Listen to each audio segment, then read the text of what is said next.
আমি আবার বলছি, এদেশে ভাড়াটিয়া থাকবো না, ভাড়াটিয়া হিসেবে থাকবো না। এই জমিনের মালিকানা সূত্রে এদেশে বসবাস করি, এই জমিনকে আল্লাহর জন্য মুক্ত করেই ছাড়বো ইনশাআল্লাহ। শাহাদাতের শহীদের রক্তের সঙ্গে গাদ্দারি করার মতো সেই বেঈমান কওমি মাদ্রাসায় জন্ম হয়। শাহাদাতের রক্তের নজরানা দিয়েই আমরা সেই পথে ইনশাআল্লাহ পৌঁছবো, যে পথে শাপলা চত্বরের ভাইয়েরা শাহাদাতের রক্ত দিয়েছেন, যে পথে আমার হাটহাজারীর সন্তানেরা শাহাদাতের রক্ত দিয়েছেন, যে পথে আমার বিবাড়িয়ার ব্রাহ্মণ শহীদ বাড়িয়ার বীর শহীদানেরা যে পথে আত্মত্যাগ স্বীকার করেছেন, আমরা তাদের সে পথকে ভুলব না। তাদের সেই শাহাদাতকে আমরা কোনো সময় সেই শাহাদাত অস্বীকার করার কোনো প্রবণতাকে এক মুহূর্তের জন্য বরদাস্ত করব না। আমি আমার পুনর্ব্যক্ত করছি যে আমরা প্রতিশোধ নিব। সকলে উপলব্ধি করতে পারতেছেন যে আমার প্রতিটা কথাই এখন এটা অনেক বেশি পরিমাপ করা হচ্ছে, দেখা হচ্ছে যে আমি কি বলি। আপনারা যতটুকু মনে করতেছেন যে শুধু একটা কর্তৃপক্ষ দেখতেছে, তা না, দুইটা কর্তৃপক্ষ দেখতেছে, এবং একটা কর্তৃপক্ষ আরেকটা কর্তৃপক্ষ থেকে অনেক বেশি প্রবল। একটা জমিনের কর্তৃপক্ষ আর একটা আসমানের কর্তৃপক্ষ। আমি আপনাদের কাছে দোয়া চাই, জমিনের এই কর্তৃপক্ষের প্রভাব থেকে আসমানের কর্তৃপক্ষের প্রভাব যেন আমার উপর বেশি থাকে। আল্লাহ রাব্বুল আলামিন যেন আমাকে আল্লাহর গোলাম হিসাবে তার নিকটেই যেন আমার মাথাকে অবনত রাখেন। এই দোয়াটুকু আপনারা সকলে আমার জন্য নিভৃত একান্তে করবেন। দ্বিতীয় কথা, এখানে আমার জন্য অনেক কথা বলা হয়েছে, আমাকে উৎসাহিত করার জন্য এটাই বলা হয়েছে। উৎসাহিত করার জন্য কিছু প্রশংসামূলক বাক্য আলোচনা করা হয়েছে। শাইখুল হাদিস আল্লামা আজিজুল হক রহমতুল্লাহ আলাইহির শানে আমরা এই কথাগুলো বলতাম। সময়ের এতটা অল্প ব্যবধানেই সেই কথাগুলো যে আমার সন্তানেরা যারা বলেছে, আমি সন্তানই বলবো, ছাত্ররা তোমাদের কাছে মুফতি সাঈদ হয়তো অনেক বড় শিক্ষক হতে পারে, আমার কাছে ওই সাঈদই। তারা আমাদের সন্তান, তারাও আমাদের সম্পর্কে সেই কথাগুলো বলেছে।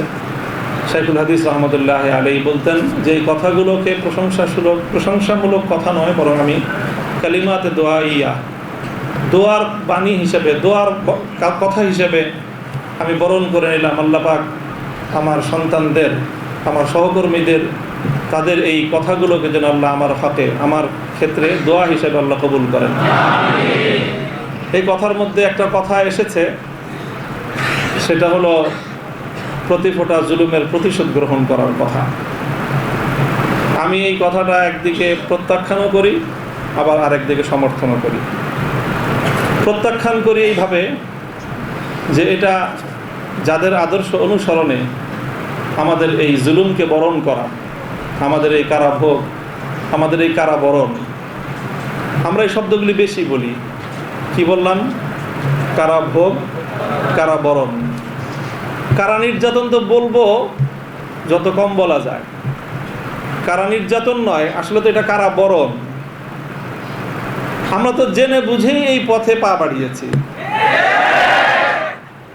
কেউ যদি মনে করে থাকে যে আমরা জানি না, তাহলে এটা তাদের মিস ইনফরমেশন। আমরা জানি আমাদের এই পথে চলতে গেলে এই পথটা কুসুমাস্তীর্ণ নয়। এ পথে লাল গালিচা থাকে, কখনো কখনো প্রতীকী অর্থে লাল গালিচা থাকে, তবে সেই লাল গালিচার লালিমাটা যতটা না গালিচার রং দিয়ে লাল হয়, তার চেয়ে বেশি লাল হয় ভাইয়ের শাহাদাতের রক্তের মাধ্যমে। আমরা কোনো প্রতিশোধ গ্রহণ করি নাই, করতে চাই না। করার প্রবণতা কখনো যদি আমাদের মন থেকে উদ্গত হয়, সেটা হলো ইন্নামা যালিকা মিন্নি ওয়া মিনাশ শাইতান।